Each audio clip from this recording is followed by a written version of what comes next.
How to heal, love, and let go. Building healthy relationships and finding peace. In this video, I'm going to explain to you how to get over heartbreak, get over past relationships, and how to heal and grow from them. How to find peace throughout those situations, and how you can find a person that you're compatible with and that you love growing with. Today, I want to dive into something incredibly personal and powerful.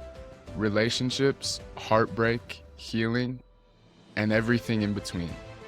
I've been through my own journeys of heartbreak, toxicity, and self-reflection, but now I'm blessed to share my life with my beautiful wife. Someone I wouldn't have met without first working through a lot of personal pain and growth. So let's explore how to heal ourselves, let go, and ultimately build meaningful, loving relationships. Let's be honest. We live in a world where men and women often end up bitter, blaming each other for heartbreak, failed relationships, or unfulfilled expectations. Heartbreak, trauma, and anger often leave people in a cycle of animosity, turning pain into bitterness. That affects every relationship that follows. But here's the truth. If we don't take the time to heal ourselves, we can't build the healthy, supportive relationships we desire. Studies on attachment theory tell us that unresolved trauma and insecure attachments can lead to patterns of toxic behavior and emotional instability in relationships. If we don't address those underlying wounds, we risk repeating the same patterns, whether with the same person or someone new. Rumi said, "The wound is the place where the light enters you." Pain can be transformative, but only if we allow it to show us where we need healing. Before I met my wife, I went through toxic relationships and painful experiences that forced me to look inward. I was carrying my own unresolved hurt, my own fears, and projecting them onto others. But as I started to heal and let go of bitterness, I began to see things more clearly. When I met my wife, I was finally ready to love honestly and fully. And that's because I took the time to heal my wounds, to understand what a truly supportive relationship looks like.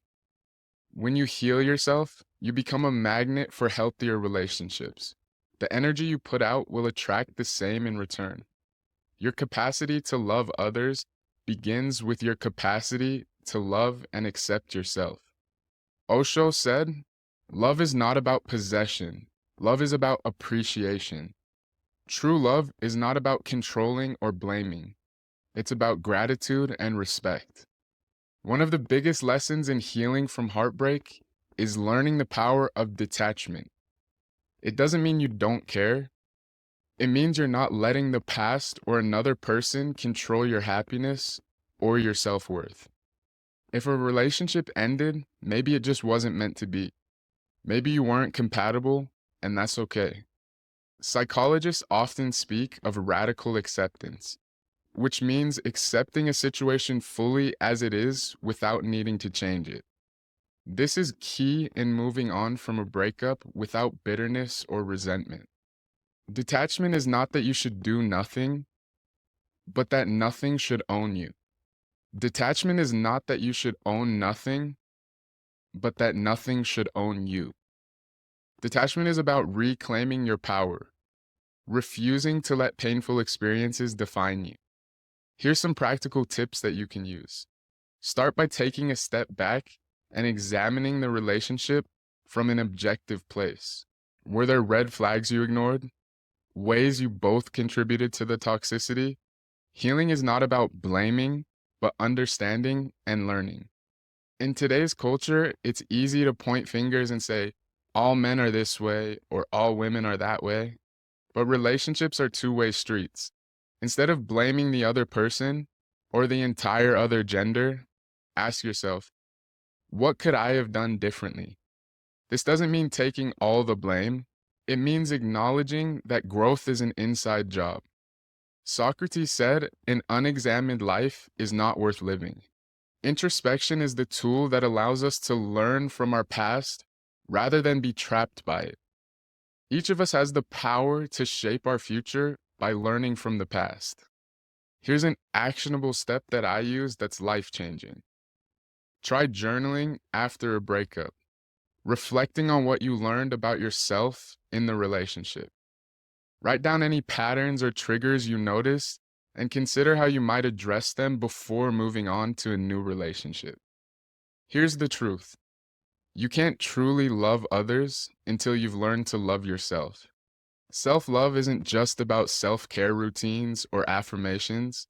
It's about accepting your flaws, celebrating your strengths, and understanding that you are whole on your own. This is a really hard thing for a lot of people. So many people don't ever find their own self-identity. They identify with this and this movement and this thing and that thing. And I'm a part of this family, that family. But realistically, your identity comes from yourself. You are you, and no one else can live your life. So finding your identity is a huge part of being better at loving yourself and loving others. When you reach the place of self-love, you'll find yourself naturally attracting healthier and more fulfilling relationships. Many spiritual traditions teach that self-love is the foundation of all love. When we honor ourselves, we're better equipped to honor others. Free from neediness and fear that often drive toxic relationships. Buddha said, "You yourself, as much as anybody in the entire universe, deserve your love and affection." Before you can pour love into someone else's life, you have to make sure that you're full enough to give. Sometimes relationships end not because of failure, but because of incompatibility. Not every connection is meant to last forever, and that doesn't make it a waste of time. It's okay to accept that two people can be good people and still not be right for each other. Studies on relationship dynamics show that incompatibility often stems from differences in values, goals, or emotional needs. Recognizing this early can save both parties from unnecessary pain and bitterness. Sometimes it's better to let go and allow the universe to bring you someone who truly complements you. If you're holding on to someone you're not compatible with, you're likely blocking the path for someone who's truly right for you. The way to win in love and relationships is not through bitterness, blame, or control. It's through healing, self-reflection, and a commitment to growth.